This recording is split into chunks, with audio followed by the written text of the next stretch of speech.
They're calling it one app to rule them all. The Walt Disney Company preparing to go all in with Disney Plus and transform it, overhaul it into something many folks never thought it could be. Retail, theme parks, entertainment, movies, streaming, maybe even Fortnite. And why? Also, they can get every single person watching their content and buying stuff right in the app.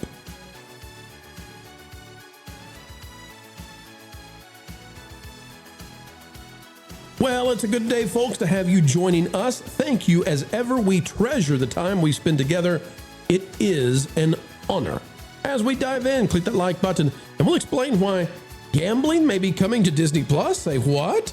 That's right. Sports betting could be going straight into the Mickey Mouse Clubhouse. Well, sort of. We'll explain right now. It's one app to rule them all. Ladies and gentlemen, we've got this scoop. And what's it coming to us from? Well, the Wide Shot newsletter. Folks, Josh tomorrow and the one app to rule them all. This is being covered by Samantha Masanuga. And it goes on to talk about the idea that Disney Plus is essentially going to become like Amazon Prime. Well, there's a funny thing about that. And that is, we've been covering this for a very, very long time. In fact, we're going to go back in the Wayback Machine to a time when pros sounded differently, because the first time I went on to YouTube was with Valiant Renegade. And the way we did that was we needed at the time to keep me very anonymous. And over time, we've been slowly pitching my voice to where it's now exactly where my normal voice is. So don't be dismayed by hearing me sound a different way. Pay attention to the words that I say 2 years ago, as we talked about this exact same scoop to let you know this has been coming for a long, long time. Allegedly, it is called Project Starbeam. Perhaps they will change the name now that it's out in the public, we believe. Who knows? We'll see. But Disney, one thing that we think is actually happening is that Bob Iger is copying and pasting an idea that one Bob Chapek had and briefly, very briefly announced. Yes, it is in fact the Disney Prime idea. Bob Chapek perhaps dreamed up an application that would be one app for all of Disney, Disney Plus, Hulu, and so much more. And today, we're talking about potential leaks that uncover just what Disney... That was 2 years ago. We were talking about this, but even before that, we had been talking about the Bob Chapek plan. What's amazing to me is that Josh tomorrow, as soon as he gets into the C-suite, seems to be going back to what Bob Chapek had planned out. And what was that? What was it that, Bob Chapek, when he was removed, was essentially a political decision. He was not allowed to moderate the company. So what is it Chapek had planned that now Josh tomorrow is going to go back to? Well, the idea is for Disney Plus to be more than just the place you watch videos. It is the monetization hub in the digital space for all things Disney. You want Disney park tickets? Go to Disney Plus. You want to watch the Super Bowl? Go to Disney Plus. There'll be an ESPN window there. You want to buy your Mickey Mouse backpack and your lunchbox and all that? Disney Plus. Everything, even perhaps Fortnite, the version for Disney, is a spoke that you can go to through a link. This is what they've been planning for a long time. It is essentially Disney Prime. And Jonas, this is something we've been following. One of the first scoops we had about this was when we found out that Disney was going to buy Hulu to kill Hulu. That's essentially happened now. Jonas, what do you think about the monetary idea of Disney trying to develop a singular app where all of these things go into a feeder system? Is it a good idea? Is it a bad idea? And what do you think about Josh tomorrow resurrecting it after Iger came in and stopped the thing? Well, before I say whether it's a good idea, I'm just going to say that I hate the idea. I absolutely hate it. I hate the idea of super apps. It's a way to wrestle control away from Apple and Android and whatever operating system that you're in. Integration is fine, but this kind of stuff just annoys me because I don't necessarily want my park ticket stuff to be tied to if I watch some show for work on Disney Plus. So this is something that I think would play well to Wall Street because they see more data gathered together, a cradle to grave kind of everything about you that we can gather in one place. Sure. Yeah, they can do that. With Amazon, it's interesting that they compare this to Amazon because Amazon will allow you to sign into many different apps using an Amazon account, but they separate those apps out into different experiences. Like Kindle is a different app than the Amazon store app. Mm-hmm. As well as Prime Video is a different app Woot is a different app, and I think there's a different one for Whole Foods. Now, there may be a single sign-on that you can use for each one of those, but you still have the option of signing in different ways.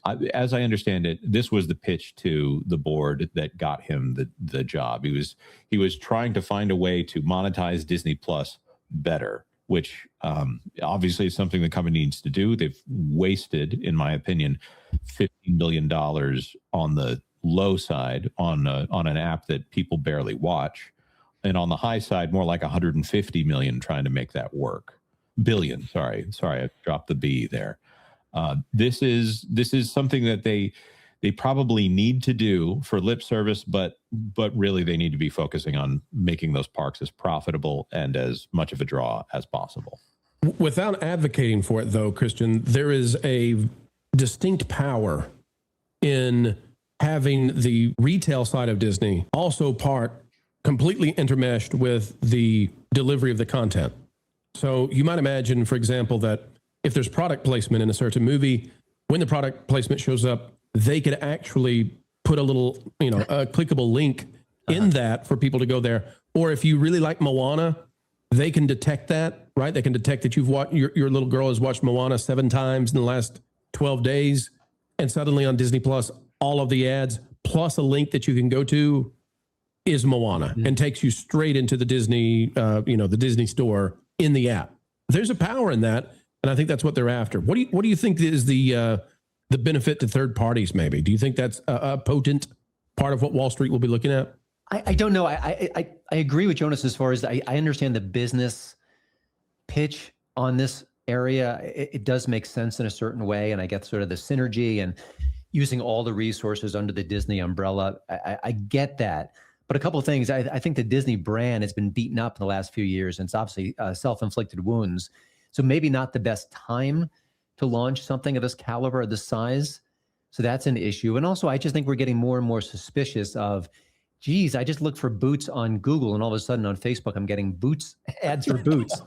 So I think maybe we're kind of rolling our eyes and getting used to that reality. But I still think there's a cultural obstacle in the way of that. So yeah, it's a huge swing.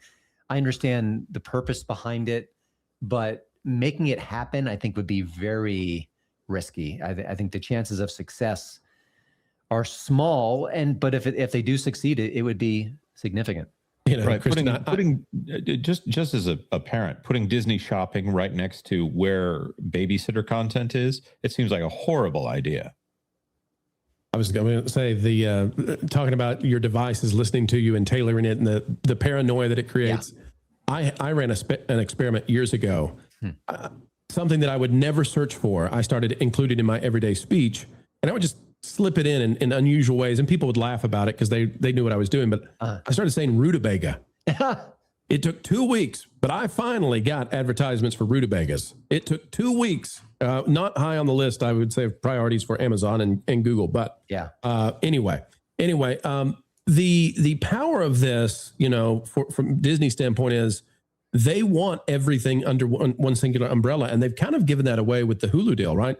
Hulu was very powerful. It's less so today because they've integrated it into Disney Plus. ESPN, they're working on doing the same thing. I don't understand anymore why you have an individual Hulu account or an individual ESPN account if you can just have Disney Plus and get access to all of it. And I think that's intentional. And I think they're looking at how do they do interactive games on Disney Plus. I think they're looking at how do we do park tickets on Disney Plus. So Lauren, this is, I think, where they're barreling towards. I don't know that it's going to work. I don't know that it's a good idea, but it may jazz Wall Street for a while. This may be what they want to see out of the House Mouse. I'm going to kind of go against the group consensus here and say I think this is the smartest idea they've had for the Disney Plus app in quite a while. Because I think that what they've been trying to do this whole time is force people into their content distribution stream, and they just don't have enough content to keep people retained. But if you put a storefront in there, especially for those Disney adults who are totally into all the merch and everything, I think that helps with retention. It helps with advertising because you get to advertise your new content to them. They may even be able to do some things like cross-promotional discounts or other ways to retain you so that you're constantly engaging with the app. So from a business standpoint, I think it's a smart smart move. Whether people actually like it or not, I can't tell you, but I don't think it can get any worse for the app as it currently exists. So any change is probably a good change. And considering the highest margin return they have is from the parks, specifically Walt Disney World, but also Disneyland, and then the others all lesser. And who knows on the cruise lines? You know, if you've got a kid who's sitting there watching Peter Pan, or you've got a kid who's watching Coco, or, you know, there's such a wide variety of things that they can watch. You can actually, and I don't know they're going to go into this resolution, but you can actually start showing those characters from the parks in the park advertisement. Like, you can start showing the offerings you have specifically for that thing, so that then when the kid sees it, the kid's like, mommy, we got to go to Disney World. We got to go see Coco, because now it's in the park. And that is what they call the flywheel. Jonas, I don't know if you want to describe the flywheel. Hate it. And oh, yes, boy, here we go. The flywheel is the concept that when you have a new product that Disney wants to launch, ideally you would create a movie that is going to last for 100 years, like a Snow White. And then from there, you would offer merchandising and the soundtrack. And from there, you would then do a theme park ride at one of their many Disney parks and resorts locations. Then people would go into the theme park and they would see the Snow White ride. And they would say, wow, you know what? This reminds me of that movie. I'm going to buy more merchandise. Or maybe they go into the parks and they say, I'm completely unfamiliar with this Song of the South movie that they've based this Splash Mountain ride off of. But I love the song Zippity Doo Dah. Maybe I'm going to go and watch this Song of the South movie. Oh, wait, maybe that's not the best example, but the idea still applies. This is why having Avatar in the theme parks was a good move for James Cameron, because there was a continual refreshing of interest in Avatar. This is why having the DeLorean and the Jules Verne style time traveling train in Universal Studios Florida, I'm sure they've got it in Hollywood as well, why that's a good idea. There are properties that continue to exist and are refreshed because they're in the parks. And then there are items at the parks that are continually refreshed because you see them on streaming. And then the merchandise also plays in either direction there. It's supposed to be a giant feedback loop, increasing the relevancy of the company. Unfortunately for Disney, they kept refreshing their brands and making people hate them. So final thought I'll give, and Christian, if you would be so kind as to respond to this one, I'd love to pick your brain. The difficulty I find here, so I kind of agree with Lauren, actually. I think this is a great idea from an investment standpoint. The problematic nature is Disney now is far bigger than Disney, but the Disney name is going to be on all this. If they do a Disney Prime app that's everything Disney, and it'll still be called Disney Plus, they'll just transform it underneath. But if they do that, you've got some material, you've got some content that I don't know they need to associate with Disney. And so if you have mature content that's under this umbrella, but also generates all this revenue, once you do that, you really can't separate that back out again. And I think that might dilute the idea of the family-friendly Disney brand chasing what Wall Street wants, especially if we get into the area that we've talked about, in 2 or 3 years, where ESPN under Disney Plus may actually integrate gambling straight into the app. Christian, what are your thoughts there? Yeah, it's a great point. I mean, Disney's just too big. It's got too many tentacles at this point, and it's diluting its brand by doing all these different things. It may make sense from an economic point of view. I get that, and it may grow the company. But like you said, you've got these very different, distinct branches, and all of a sudden, what Disney represents is too nebulous to even put your hands around. So, and that will only get worse with this kind of approach. So, yeah, it's a significant risk, I think. And I mean, even just the absorbing Hulu into Disney Plus has brought that into existence, because you've got horror movies, you got really adult content, and all of a sudden that's available with a click of the button. So that's, again, brand problems exist and thrive, and that's what Disney's gotten themselves into. Right. I'll point out that the film Anora was not the top content rating on the site. TVMA was the top content rating. So if you wanted to watch Daredevil Born Again on a profile, you had to also allow Anora, the rated R film. Yikes. So Disney does not do well with technology. They like to think of themselves as a technology company, and they want to pitch themselves over and over again as that, because that is a growth area on Wall Street. I'm thinking about that we'll have it on that Park Place because it wasn't super high priority because we don't usually do how to navigate the parks on that Park Place. But there's a story coming with the new Bluey experience. It's going to be exclusively virtual queue for some period of time. So you know what that does? Just from a practical standpoint, if you're going to the parks and you've got grandparents with you and you've got young kids with you, you've now put this in the grandparents have to be fully integrated into this app. And the more options you put on that app, the worse it is for the end user. They need to be getting away from the phones for anything that doesn't have to be on the phone. And I feel like this is the absolute wrong direction to be going from a customer service standpoint. So I'm going to continue to hate it. But overall, I think, okay, so I think we've got a divide here. This is a 50-50, and that's good to have different points of view on this. I think that from an investment standpoint, Lauren and I agree this is pretty smart for Disney to do this. There are some flaws here, and I think I hear loud and clear on the customer side, Christian and Jonas taking the position that this could be a huge problem. So folks, you let us know in the chat, in the comments. Tell us, what do you think about Disney's one app to rule them all?